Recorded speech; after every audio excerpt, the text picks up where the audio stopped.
I never imagined the worst day of my life would start with a simple invitation to a family dinner. The air outside was cool but heavy, as if the sky itself sensed the tension I was about to walk into. The streets were unusually quiet for a Saturday evening, the kind of silence that presses on your skin like cold breath. When I reached the house, the front door stood slightly ajar, casting long, ominous shadows across the porch. I squeezed my hands together, trying to steady the fluttering in my chest, telling myself it was just a celebration. Nothing more, nothing less. But from the moment I stepped over the threshold, I felt it. Something was dreadfully off. The murmur of voices hushed as I entered, replaced by brittle whispers that seemed to bounce off the walls with a sharpness I could almost taste. Their eyes flicked to me in quick, fragmented glances, like predators sizing up prey before the strike. The smiles tossed in my direction were cold, brittle as cracked glass, barely masking the simmering disdain underneath. It was as if I had become a stranger to my own family overnight. I tried to keep my shoulders back, to anchor myself to normalcy, but the atmosphere grew heavier with every passing second. The scent of old perfume mingled with the faint, metallic edge of tension in the air, pressing down on me like an invisible weight. The clinking of dishes and low hum of forced laughter couldn't dull the gnawing pit in my stomach. Then, without warning, the first words hit me. Not harsh at first, but laced with venom beneath their polite facade. A jab here, a veiled insult there, each phrase carefully crafted to wound without drawing too much attention. My skin prickled with every sideways sneer, every pointed comment designed to isolate me. I could feel 1,000 eyes drilling into me, hungry for a reaction. And then came the crushing humiliation. The moment when my own family, the people who were supposed to lift me up, turned against me like complete strangers. The room felt suddenly colder, the shadows deepening as their voices rose just enough to slice through the noise of polite conversation. Laughter that wasn't kind or warm but sharp and mocking echoed around me, sinking its claws into my heart.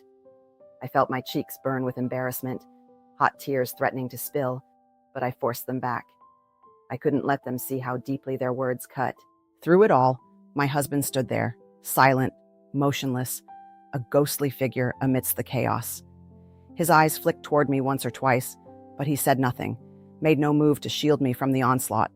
The silence was deafening, heavier than any condemnation shouted aloud. Why didn't he step in? That question echoed relentlessly in my mind, twisting like a knife. I searched his face for any sign of defense, any flicker of the man I thought I knew, but found only a blank void staring back. That night spiraled out of control, revealing truths I wasn't prepared to face. Old wounds long ignored, resentments tucked deep under polite smiles, rose to the surface like dark, ragged waves breaking against fragile shores. The very foundation of my world cracked beneath me as I stood in the ruins of what should have been family. Little did I know that gathering was not the end, but the beginning of an emotional storm I would have to endure alone. A storm fueled by betrayal, silence, and the unbearable weight of heartbreak. What exactly happened that night? Why did it hurt so deeply? The answers lay tangled in years of bottled-up resentment, and in the unexpected role my husband played in the unraveling of everything I thought was safe. To understand what unfolded that night, you need to know a little about my relationship with my family and with my husband, Carlos. I'm 55 now, but for as long as I can remember, I've been the glue trying to hold everyone together, desperately striving to keep peace among family members, even when beneath the surface, tensions festered like hidden wounds no one wanted to acknowledge. There was always an undercurrent of silence, a fragile calm that I tried to preserve by smoothing over disagreements and ignoring the uncomfortable truths lurking just beneath the smiles. Carlos has been my rock for over 30 years. He's the epitome of calm and steadiness, a man who values peace as much as I do, maybe more. I always admired his ability to remain composed when things got heated, his quiet presence grounding me in moments of uncertainty. I trusted him completely. I believed that no matter what chaos might erupt around us, he would always stand by my side when I needed him most. But beneath that steadfast calm, I knew something was amiss. There was a subtle distance between Carlos and my family, one that neither he nor I ever addressed openly. No fights, no obvious clashes, just a thick, heavy veil of unspoken discomfort. Occasionally, I caught glimpses of something in his eyes, an irritation or resentment he hid carefully. Sometimes, late at night when the house was still.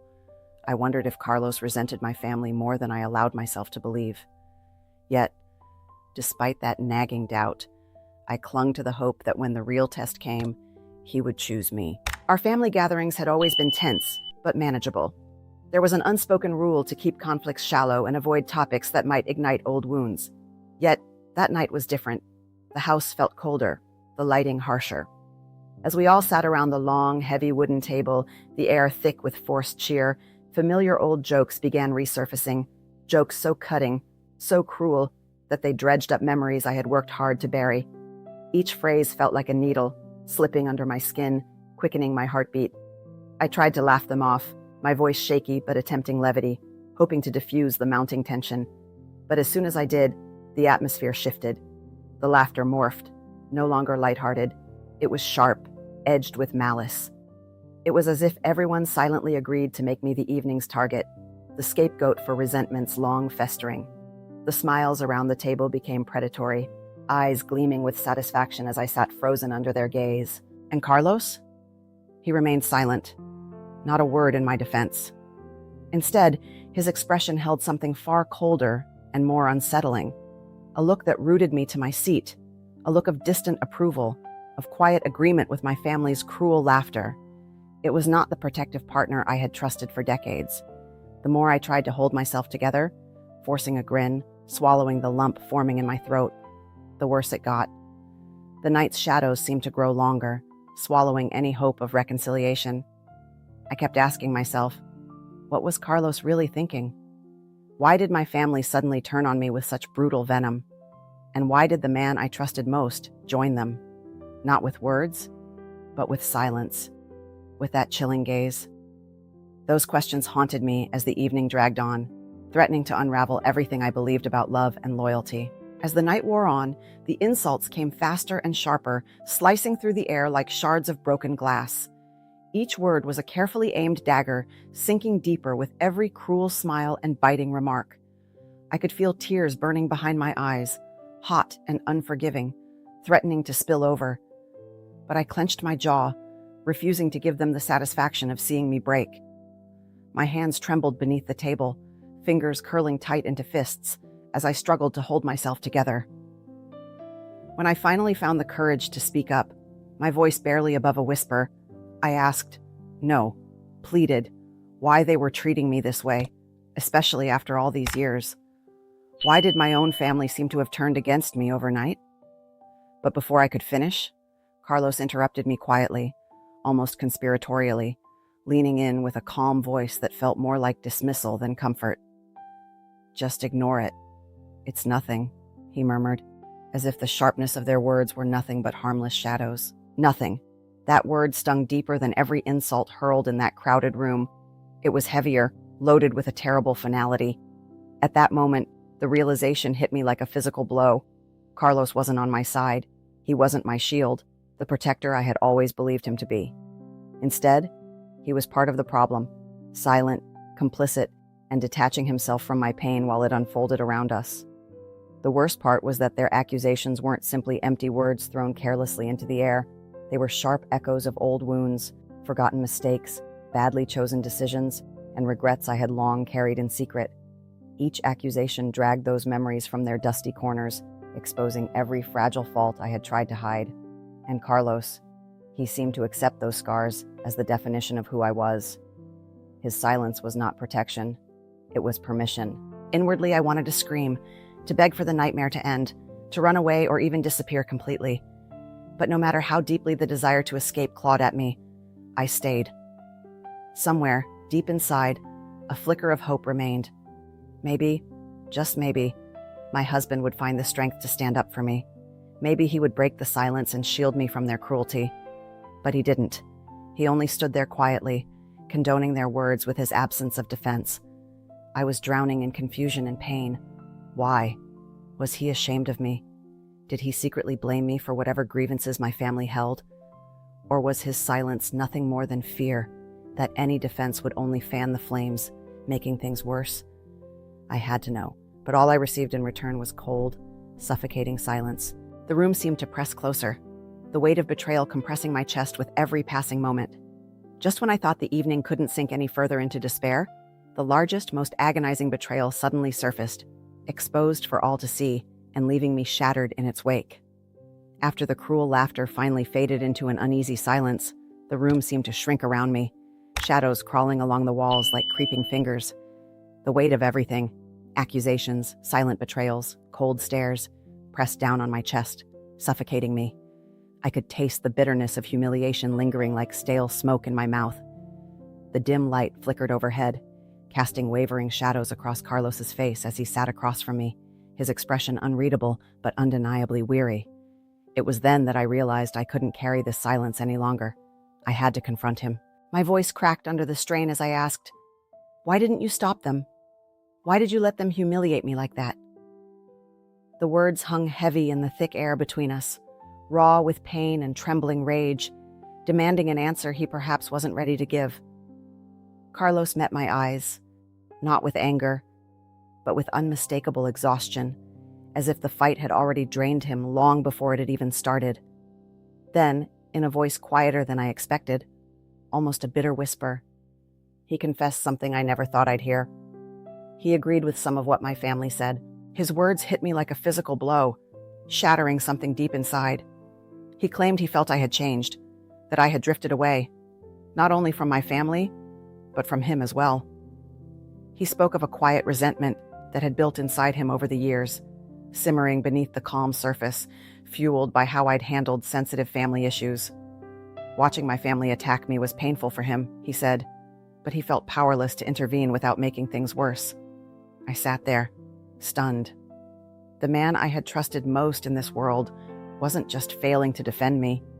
He was silently judging me, standing beside my family's cruelty rather than against it. The betrayal cut deeper than any words spoken that night. It was the kind of wound that twisted and burned, leaving me raw and exposed. In that suffocating moment, the full scope of my humiliation washed over me, not just the barbed insults of my family, but the worst wound of all coming from the person I had thought was my partner in everything. The one who was supposed to protect me from the storm, not add to the thunder. It was the keenest kind of heartbreak I have ever endured, the kind that leaves you breathless, adrift in a sea of disbelief and sorrow, the kind that makes you question everything you believed about love and loyalty. Yet even as the pain radiated through me, I knew my story was far from over. That night had torn my world apart, but now I stood at a crossroad. I had to find an answer to a question that burned hotter than any anguish. Would I let this betrayal destroy me, or would I summon a strength I never thought I had, somewhere deep inside, that could carry me through this darkness? The choice weighed heavy, but in that silence, a faint spark flickered, the spark of survival. In the days that followed that devastating night, I found myself trapped in a relentless storm of emotions, anger that simmered like molten fire beneath my skin, sadness that settled over me like a heavy fog, and confusion that tangled my thoughts into knots I couldn't unravel. Every harsh word from my family echoed in my mind, each syllable a reminder of the bitter humiliation I endured.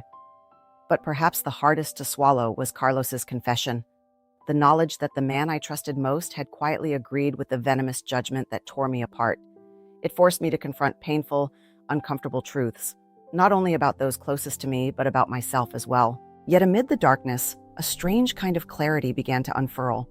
I saw, with painful honesty, how carrying the immense weight of everyone else's expectations, grievances, and silent resentments had swallowed my own voice. I'd spent years bending and breaking to keep harmony, to avoid confrontation, to keep the fragile peace in place. In doing so, I lost sight of my worth, my needs, and the courage to demand respect. Carlos's silence during the attack was no longer just an act of cowardice or weakness. It was the stark reflection of the emotional chasm between us, a distance I had ignored, pretending it was nothing more than everyday stress. I knew then that I owed it to myself to change, to set boundaries, some sharp, some gentle, but all necessary to protect my heart and my sanity, even if it meant standing alone for a while. I began the difficult, quiet work of opening up to Carlos in those days after, speaking honestly about my pain, my fears, and the fractures that had been laid bare. It was slow going, a fragile dance of words and silences, but gradually we started rebuilding a connection, not the seamless one we'd once imagined, but one rooted in honesty instead of avoidance. That night's humiliation is a shadow that will never fully leave me. The memory of those cold eyes, the cruel laughter, and Carlos's silent agreement will always sting. But I've come to recognize that night as a turning point, painful and raw. Yes, but necessary. It forced me to redefine what family means, not as a blind allegiance, but as a choice, a space where respect and love must be earned and defended. It redefined what love means, not as unquestioning loyalty, but as a partnership that protects and uplifts. Most importantly, it taught me what I deserve. Not silence when I need protection, not judgment when I seek support, but dignity and truth. Sometimes, the people we expect to protect us most are the ones who hurt us the deepest, and that betrayal is a cruel teacher. But I've learned that the power to heal, to reclaim my dignity, and to rebuild my life has to come from within. It's a hard lesson, one carved into the very core of my being, but it is mine to carry, a quiet strength that no one can ever take away. And that is a lesson I will carry with me for the rest of my life.